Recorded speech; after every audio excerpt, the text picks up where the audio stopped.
Hello everyone, welcome back to রিতকাস lifestyle. চলে এসেছি নতুন একটা ব্লগ নিয়ে আপনাদের সামনে সুন্দরবনের।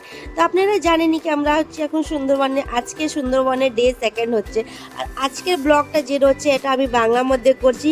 কেন কি আমি এর দিয়ে আগে যে ফার্স্ট পার্ট করেছি সুন্দরবনে, আমাকে 2-3টে কমেন্ট এসে গেছে কি দিদি প্লিজ বাংলার মধ্যে ভিডিওটা করেন, বেশি ভালো হবে। তো তার জন্য আজকে ভিডিওটা আমি বাংলার মধ্যেই করতে চলছি।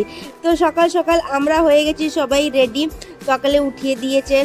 আর সকালে চা পেয়ে গেছি, বিস্কিট পেয়ে গেছি, চা বিস্কিট খাওয়ার পরে ফ্রেশ হয় এবার আমরা রেডি হয়, এবার বেরিয়ে যাচ্ছি। আজকে মনে হচ্ছে কি দাদারা 2-3টে ভিউ পয়েন্ট আমাদেরকে দেখাবে আর বলেছে কি বাঘও দেখা দিবে। তো চলুন দেখি আজকে বাঘ দেখতে পারি কি পারি না। তো এবার আমরা রেডি হয়ে এবার বেরিয়ে যাচ্ছি। আর একটু হাঁটতে লাগবে, হাঁটার পরে আমাদের ঘাট অবধি যেতে লাগবে। তো চারপাশে কি সুন্দর ওয়েদারটা হয়েছে, সকাল সকাল অত ভালো লাগছিল কি যে বলবো, এটা শুধু ফিলই করতে পারবো আর সেদিন মুখ দিয়ে বুঝাতে পারবো না। মানে অনেক ভালো ফিল হচ্ছিল সকাল সকাল, ঠান্ডা ঠান্ডা হাওয়া আসছিলো, চারপাশে জল, খুবই ভালো লাগছিল। তো সেই যে আমরা এখন লঞ্চে উঠে যাচ্ছি আর তারপরে আমাদেরকে ঘোরাতে দাদারা নিয়ে যাবেন। তো আজকে আমরা ফেরত আবার এখানটাই হোটেলেই আসবো, পাখিরালয়তেই আবার আসবো। তো লাগেজ সব আমরা রুমে রেখে দিয়েছি আর শুধু এইটুক জিনিস আমাদের লাগবে, তো এইটুক জিনিস নিয়ে আমরা উঠে পড়েছি লঞ্চের মধ্যে।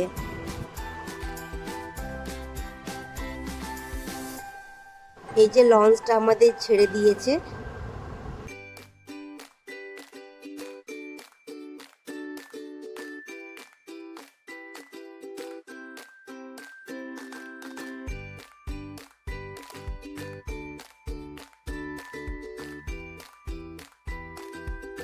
তো চলে এসেছি একটা ভিউ পয়েন্টে, এখানে নাকি আমরা টাইগার দেখতে পারবো। এখানে একটা ওয়াচ টাওয়ার আছে, সেটার উপরে উঠে আমরা পুরো জঙ্গলটা আর যা অ্যানিমাল এটার ভিতরে রয়েছে সেটাকে আমরা দেখতে পারবো। তো এই যে জঙ্গলটা দেখেন, আর এখানে আমাদেরকে এখন আমাদের গার্ড দাদা এখানে দেখাবে, এখান দিয়ে আমাদের গার্ড দাদা পুরো জঙ্গলটাকে ঘোরাবে আর সুন্দরবনের বারের মধ্যে সব জানকারিগুলো উনি দিবেন।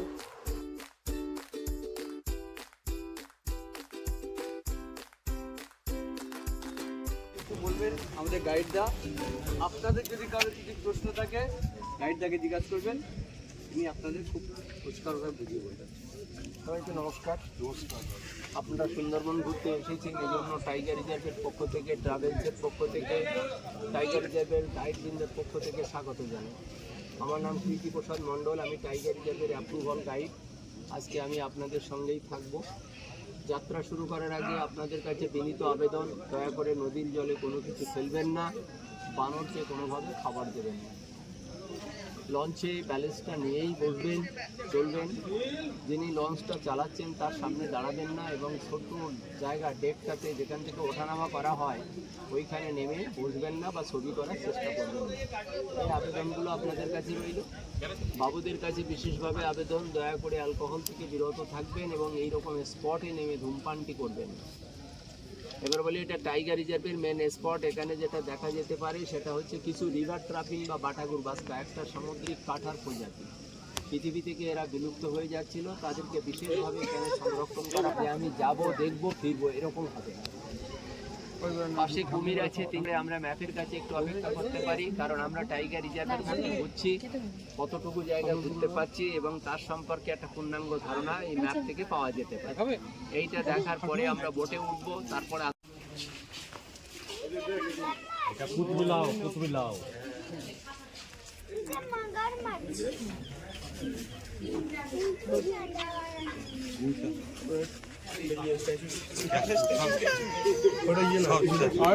Mangrove forest. ম্যানগ্রোভ বলতে কি বোঝায় না, এখানকার যে লোনা জলের যে গাছপালাগুলো পাওয়া যায় তাদের এক কথায় বলা হয় ম্যানগ্রোভ। পর্তুগিজরা যখন আমাদের দেশে এসেছিলেন তখন তারা এই গাছ দেখে বললেন ম্যাঙ্গো ফরেস্ট। পর্তুগিজ ভাষাতে ম্যাঙ্গো কথার মানে হয় যে গাছ সমুদ্রের লবণ জল মাটিতে হয়।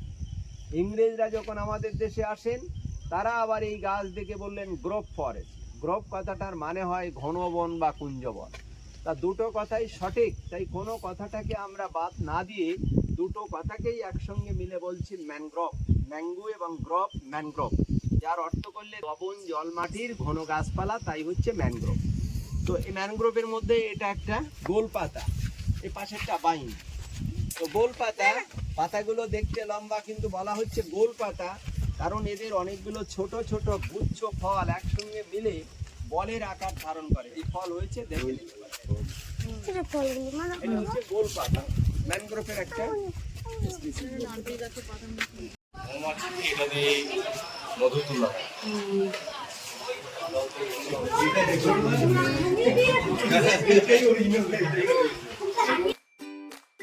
আমরা এবার উঠে পড়েছি টাওয়ারের উপরে। আর টাওয়ারের উপর থেকে জঙ্গলটা দেখতে যা সুন্দর লাগছিল কি যে বলবো, অনেকই সুন্দর লাগছিল। আর এই উপর থেকে আমরা কয়েকটা হরিণ দেখতে পেরেছি। বাঘ দেখার জন্য অনেকক্ষণ অপেক্ষা করতে হবে, বাঘ যখন জল খেতে জঙ্গল দিয়ে বেরোবে তখনই দেখা দিবে। তো এই যে আমরা মৌসুমে গেছিলাম বৃষ্টিকালে, সেই সময় বাঘ দেখা অনেকই কম দেখা দেয়। তো আমরা বাঘ তো দেখতে পারিনি, হরিণ দেখতে পেরেছি। এই যে দেখেন হরিণটার, আর মানে ভিডিওটা পরিষ্কারভাবে আসেনি, তার জন্য আপনাদেরকে দেখাবার জন্য আমি এখানে একটা পিক ক্লিক করেছিলাম, সেটা আপনারা দেখেন কি সুন্দর লাগছে, আমাদের দিকেই মনে তাকিয়ে রয়েছে। তারপর আমরা আবার নিচে চলে আসলাম। আর এখানে অনেক রকমের গাছপালা পাওয়া যায়। গার্ড দাদা আমাদেরকে খুব ভালো করে সব গাছ জঙ্গল ঘুরিয়েছেন, আর সব গাছের নাম আর একটা কী কী গাছের কী কী মানে হয় সব গাছের বিস্তারভাবে আমাদেরকে বুঝিয়েছেন। তো এই যে আমরা নদীতে এবার দেখতে পেরে গেছি একটা কুমুর, এই যে দেখেন দেখা দিচ্ছে, আর সামনে দিয়ে আরেকটা দেখতে পেরেছি, এই যে রয়েছে। বর্গ কিলোমিটার একে দুটো পার্টে ভাগ করা হয়েছে। একটা পার্ট হচ্ছে সুন্দরবন টাইগার রিজার্ভ, যার আয়তন হচ্ছে 2585 বর্গ কিলোমিটার। আর একটা পার্ট হচ্ছে বেঙ্গল ফরেস্ট বা ডিভিশনাল ফরেস্ট। একই রকমের গাছপালা, একই রকমের জন্তু জানোয়ার, দুটো পার্টের মধ্যে কোনো পার্থক্য নেই। টাইগার রিজার্ভের 3টে জোনে ভাগ করা আছে। একটা জোন হচ্ছে সজনেখালি স্যাংচুয়ারি জোন, 362 বর্গ কিলোমিটার। এর বাইরে যে পার্টটা আছে 893 বর্গ কিলোমিটার বাফার জোন। বাফার বলতে এখানকার কিছু মানুষ জঙ্গলের উপর জঙ্গল ঘুরে এবার উঠে পড়েছি আবার লঞ্চের উপরে। আর এই যে এবার আমাদের লঞ্চ ছেড়ে দিয়েছে, এবার দেখি কি দাদারা আমাদেরকে কোথায় নিয়ে যান। তো এবার আমরা লঞ্চে উঠে পড়েছি, সকালের এখন বাজে 9টা। আর এখানে আমাদেরকে গরম গরম জল খাবারটা সার্ভ করা হয়ে গেছে। আর আজকের জল খাবারে রয়েছে নান লুচি, সঙ্গে রয়েছে এরম মশলা ছোলা আর একটা করে মিষ্টি, মানে আনলিমিটেড লুচি রয়েছে আর ছোলার তরকারি রেখে যত হচ্ছে তত খান। খুবই ভালো টেস্ট, খুবই দারুণ। এই যে গার্ড দাদা আমাদেরকে যা কোশ্চেন জিজ্ঞেস করো সবার আনসার দিচ্ছিল, সব নদীর বারের মধ্যে, সুন্দরবনের বারের মধ্যে, পশু পাখি সবের বারের মধ্যে এনাকে সব নলেজ রয়েছে। তো আমরা জিজ্ঞেস করছিলাম যে এই ঘাটের কি নাম, এই জঙ্গলের কি নাম, এখানে কি পাওয়া যায় কি না পাওয়া যায়, প্রত্যেকটা যে রয়েছে জানকারি ওনার থেকে পাওয়া যাচ্ছিল। আমরা ওনাদের সব গল্পগুলো শুনতে শুনতে আমরা চলে এসেছি আর একটা ভিউ পয়েন্টে। বেরিয়ে যান, ছেড়ে দাও ছেড়ে দাও, বাবা তো বাড়ি যাও, বাবা বাড়ি যাও, বাড়ি দিলে হয়ে যাচ্ছে।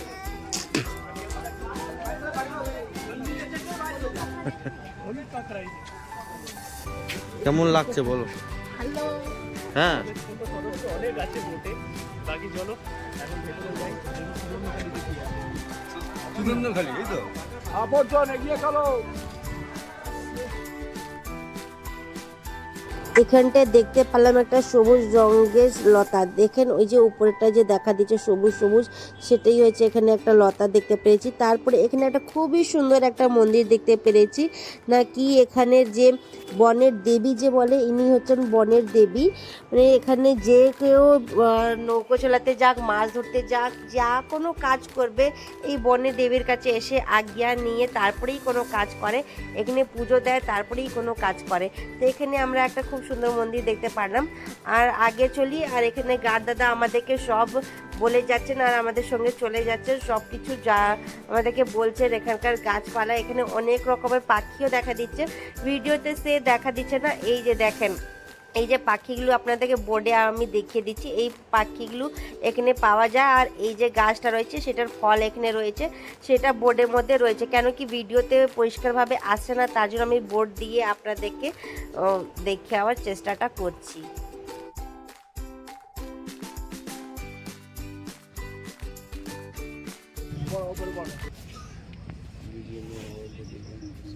এটা হচ্ছে লিভিং ফসিল, মানে এই প্রাণীটা আজও পর্যন্ত কোনো বিবর্তন হয়নি।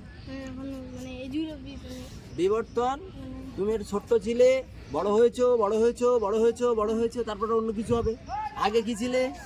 আমাদের ঠাকুর দাদা, তার বাবা হয়তো কোনো আমরা সত্যিকারে বাঘ দেখতে পারিনি, লেকিন সত্যিকার বাঘ না দেখতে পারলে আর কি হবে, আমরা একটা বাঘ দেখতে পেরেছি।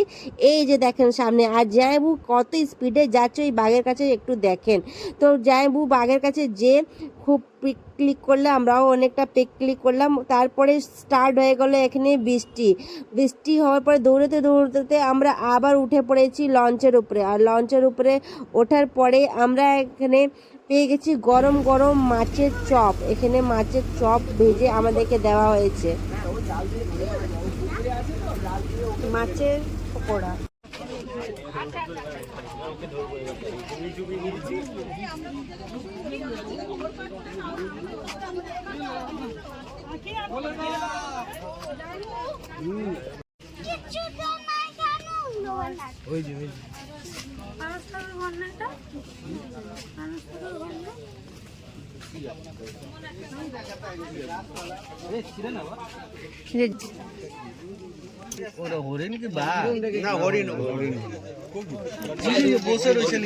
ভিডিওতে আসবেই না, অনেক দূরে আছে, ভিডিওতে আসবে না।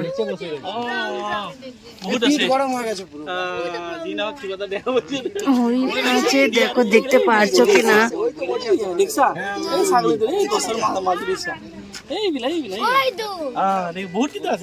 জঙ্গল ঘুরে আসার পরেই দেখি যে এখানে সাজানো হয়ে গেছে, খাওয়া দাওয়া সব রেডি। আর এখানে সাজানো হয়ে গেছে টেবিলের উপরে সব খাবার।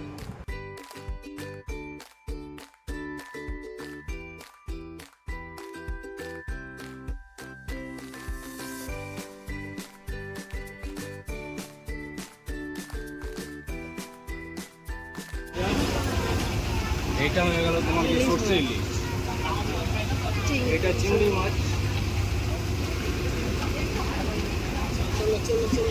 এটা মুগ ডাল, সোনা মুগ ডাল, চাটনি, ভাত, এই পাপড়, এই সব আজকে আমাদের খাওয়া দাওয়া। প্রচুর শাক আছে না, প্রচুর শাকটা দেখাতে পারবো। এখানে বসে পড়েছি খাওয়া দাওয়া করতে, প্লেট পেতে দিয়েছে।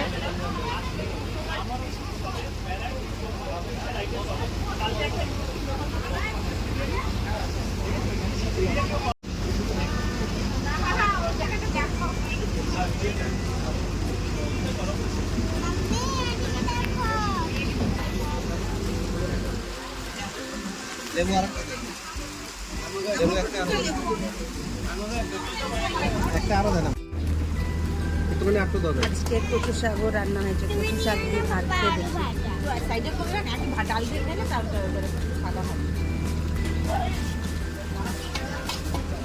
ভাতটা মাঝে প্রথমে কচু শাক দিয়ে, আর কচু শাকটা বানিয়েছিল ইলিশ মাছের মাথা দিয়ে। যা টেস্ট আর যা দারুণ লাগছিল খেতে, সেটা আর আমি আপনাদেরকে বুঝাতে পারবো না, অনেকই টেস্টি। তারপরে এখানে পেয়ে গেলাম আমি দই ইলিশটারও টেস্টটা অনেকই ভালো ছিল। আর এক একটা ইলিশ মাছের সাইজটা দেখুন আপনারা, মানে একটা খাওয়ার পরে অন্য আরেক পিস মাছ নিতে ইচ্ছেই করবে না, একটা মাছ খেয়েই একদম মন ভরে যাবে আপনাদের।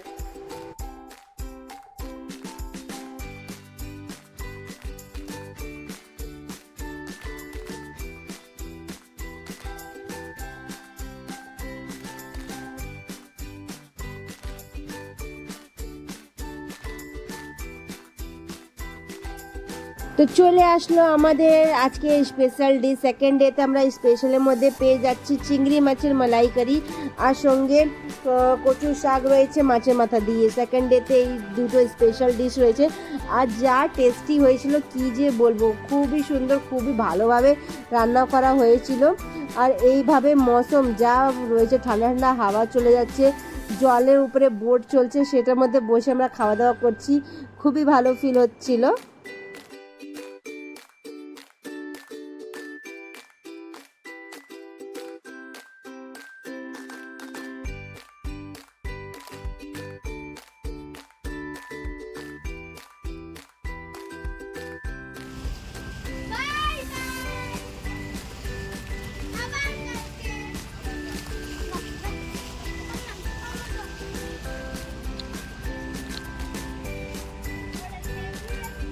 এবার আমরা ফেরত আবার চলে যাচ্ছি হোটেলে, পাখির হলের মধ্যে আবার আমরা চলে যাচ্ছি। আজকের ঘোরা এখন অবধি ছিল, এবার আমরা চলে আসছি আবার হোটেল রুমে। এই যে সবাই আমরা এবার ঘাটের উপরে নেমে এবার সবাই আমরা নেমে যাব এবার হোটেল রুমে। এবার হোটেল রুমে যেয়ে আমরা ফ্রেশ হয়ে গেছি, আর ফ্রেশ হওয়ার পরেই আমাদের কাছে চলে এসেছে গরম গরম কফি, আর কফির সঙ্গে এসেছে মুড়ি মাখা, আর সঙ্গে রয়েছে একটা করে চপ। সঙ্গে সঙ্গে আমরা পেয়ে গেলাম এখানে একটা করে চপ, আর এখানে রয়েছে মুড়ি, আর সঙ্গে রয়েছে কফি। কেমন হয়েছে?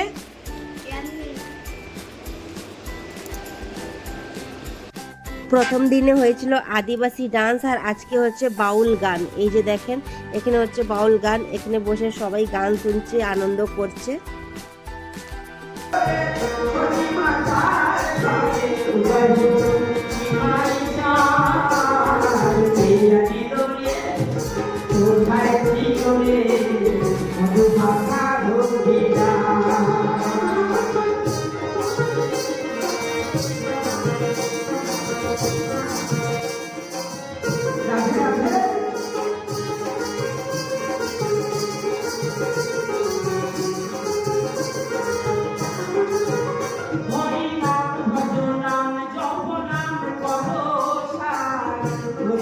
আমরা আছি সুন্দরবনের মার্কেটে, এখানে সব কাটে। তো গান শুনে আবার আমরা চলে এসেছি সুন্দরবনের মার্কেটে, কেন কি কালকে এসেছিলাম পুরোটা ঘোরা হয়নি, তো আজকে আবার ঘুরতে পেরেছি। আজকে তো লাস্ট দিন, কালকে দুপুরে আবার আমরা নিজের বাড়িতে চলে যাব। তো আজকে আমরা আবার মার্কেটে বেরিয়েছি। কি সুন্দর এখানে সেট, আর এগুলো সব হাতের তৈরি করা, বাঁশ দিয়ে হাতের তৈরি করা এই সব সেট। এই যে স্পুন রয়েছে, চিরুনি রয়েছে, গলার সেট, এই যে যা দেখছেন সব এখানে হাতে তোরা। আদিবাসীরা এখানে সব এগুলো হাতে তৈরি করে বিক্রি করে।